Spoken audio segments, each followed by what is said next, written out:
नमस्कार दोस्तों, मेरे YouTube चैनल पे आप सभी का स्वागत है। नए अपडेट और वीडियोस के लिए लाइक और सब्सक्राइब जरूर करें। आज के वीडियो में हम सीखेंगे लिब्रे ऑफिस बेस में क्वेरी डिज़ाइन करना। क्वेरी क्या है? क्वेरी किसी भी डेटाबेस का स्पेशल फीचर्स होती है जो डेटाबेस में बने हुए अलग अलग टेबल से एक रिकॉर्ड को एक साथ प्रदर्शित करने का काम करती है।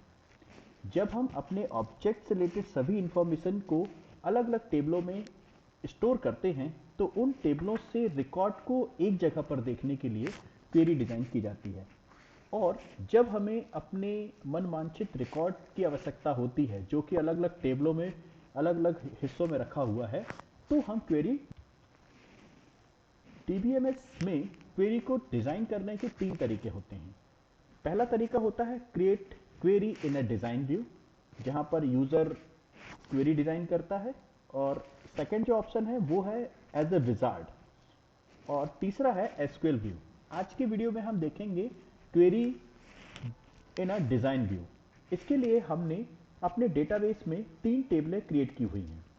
एक टेबल स्टूडेंट की वोकेशनल सब्जेक्ट से रिलेटेड है, जहां पर स्टूडेंट का रजिस्ट्रेशन किया हुआ है मैंने, जो एक हमारे पास सैंपल डेटा लिया है, जहां पर स्टूडेंट की सिंपल इन्फॉर्मेशन है, किस क्लास में है और उसका नाम क्या है और उसकी बेसिक डिटेल्स ली हुई है।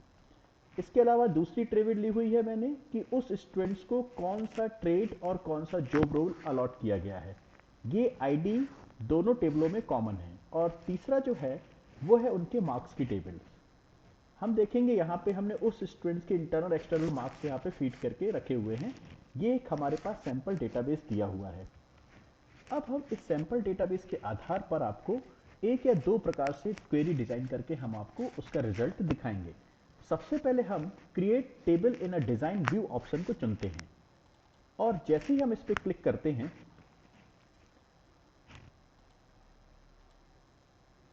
यहां पर हमको एक डायलॉग बॉक्स प्राप्त होता है जहां पर हम अपनी टेबल्स को ऐड कर सकते हैं या फिर पहले से बनी हुई क्वेरीज को भी ऐड कर सकते हैं। तो हम यहाँ पे सबसे पहले उन टेबलों को ऐड करेंगे जिन्हें हमें यूज करना है। आप देखेंगे कि यहाँ पे टेबल्स क्रिएट हो चुकी हैं। यहाँ हम देखते हैं कि हमने तीन टेबल्स ऐड कर ली है। स्टूडेंट रजिस्ट्रेशन की है, वोकेशनल ट्रेड रजिस्ट्रेशन की है, और यहाँ पे मार्क्स की। हम ये देखते हैं कि हमारे पास तीनों टेबल्स में एक रिलेशन है जो कि उनकी कॉमन फील्ड आईडी से जुड़ा हुआ है। अब हम हमारे पास इस क्वेरी पेज के दो हिस्से हैं। पहले हिस्से में हमने टेबल्स ऐड कर ली हैं, दूसरा हिस्सा है डेटा ग्रिड। और इस हिस्से में हम उन टेबल्स के कॉलम्स को सिलेक्ट करते हैं जिन्हें हम अपनी क्वेरीज में दिखाना चाहते हैं। सबसे पहले हमने कॉमन फील्ड ली हुई है आईडी, और उसके रिलेटेड हमने टेबल सेलेक्ट कर ली। दूसरी फील्ड्स है स्टूडेंट का नाम, ये भी इसी टेबल से है। तीसरा है जेंडर। अब नेक्स्ट टेबल हम लेते हैं ट्रेड, कि उस स्टूडेंट्स का क्या ट्रेड है, और नेक्स्ट टेबल से हम उसके इंटरनल मार्क्स और एक्सटर्नल मार्क्स को शो करेंगे। आप देखेंगे कि हमारे पास इस प्रकार से टेबल सिलेक्ट हो गई है, और ये है हमारे पास एक सिंपल क्वेरी जहां पर हम दो तीनों टेबल्स के रिकॉर्ड को एक साथ प्रदर्शित करेंगे। इसे हम सेव करते हैं और इस क्वेरीज का कोई नाम देते हैं। बाय डिफॉल्ट क्वेरीज का नाम क्वेरी 1 के नाम से होता है। आप इसे चेंज करके कुछ भी रख सकते हैं। आप इसे सेव करते हैं, क्लोज करते हैं। आप देखेंगे क्वेरी सेक्शन पे हमारे पास एक क्वेरी प्रदर्शित हो रही है। हम इसे राइट क्लिक करके ओपन करते हैं। आप देखेंगे कि हमारे पास हर एक स्टूडेंट्स का डेटा प्राप्त हो रहा है, स्टूडेंट्स नेम, जेंडर, आईटीज, इस प्रकार से।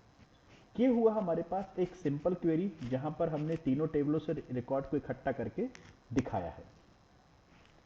अब हम इसी क्वेरी को एडिट करते हैं और एक नई फील्ड ऐड करते हैं इस प्रकार। अब आप देखेंगे हमारे पास ट्रेड के साथ हम एक क्लास भी लेना चाहते हैं कि स्टूडेंट किस क्लास का है, और हमने इस प्रकार से क्लास हमने ली। अब हम ये चाहते हैं कि हमें सिर्फ 10th क्लास का ही डेटा शो करना है, क्योंकि हमारी टेबल में क्लास 10th और क्लास 12 दोनों का डेटा दिया हुआ है। इसलिए अब हम क्राइटेरिया सेक्शन पे क्लास 10 फीड करते हैं। और दूसरी क्वेरीज हमारे पास ये है कि हमें सिर्फ मेल स्टूडेंट्स का डेटा देखना है, तो हमने यहाँ पे लिख दिया मेल। और अब हम इस क्वेरीज को सेव करते हैं, क्लोज करते हैं और फिर से डेटा को प्रदर्शित करते हैं।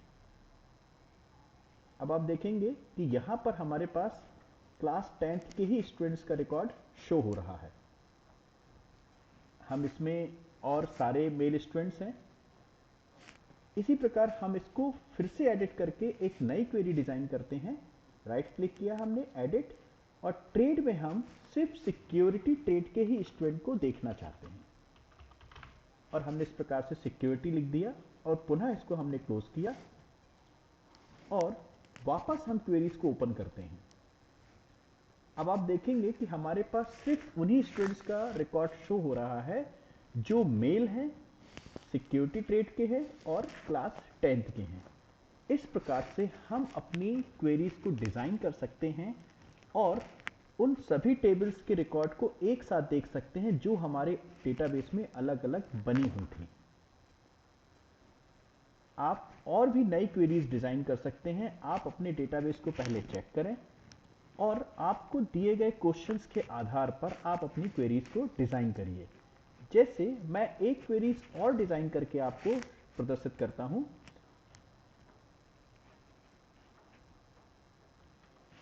अब देखिए, मैंने तीनों टेबल से वे फील्ड सेलेक्ट कर ली हैं जिन्हें हम अपनी क्वेरीज में प्रदर्शित करना चाहते हैं। अब हम चाहते हैं कि हम सिर्फ उन्हीं स्टूडेंट्स का रिकॉर्ड देखें जो क्लास 10th के हैं और जिनके इंटरनल मार्क्स 8 से ज़्यादा हैं। हम less than, greater than, other operator का यूज़ करके भी रिकॉर्ड को देख सकते हैं। और यहाँ पे पुनः हमने क्वेरी का एक नाम दे दिया, क्वेरी 2, और हम अब इस क्वेरीज को ऑफ करते हैं। अब हम इस क्वेरीज को राइट क्लिक करके ओपन करते हैं और हम ये देखते हैं कि हमारे पास सिर्फ उन्हीं स्टूडेंट्स का रिकॉर्ड शो हो रहा है जिनके इंटरनल मार्क्स 8 से ज़्यादा हैं। 8 नहीं, 8 से ज़्यादा है। जैसे 9, जिनके 9 मार्क्स इंटरनल मार्क्स, उनके रिकॉर्ड ही हमको प्रदर्शित कर हो रहे हैं। इस प्रकार से आप अपने लिए create query in design view का यूज़ करके आप अलग अलग क्वेरीज बना सकते हैं और आप अपने हिसाब से रिजल्ट को प्राप्त कर सकते हैं। Thank you. आप मेरे चैनल को पुनः आप लाइक और सब्सक्राइब कर सकते हैं और अदर क्वेरीज के लिए मुझे कमेंट बॉक्स में कमेंट दे सकते हैं। धन्यवाद। Thank you.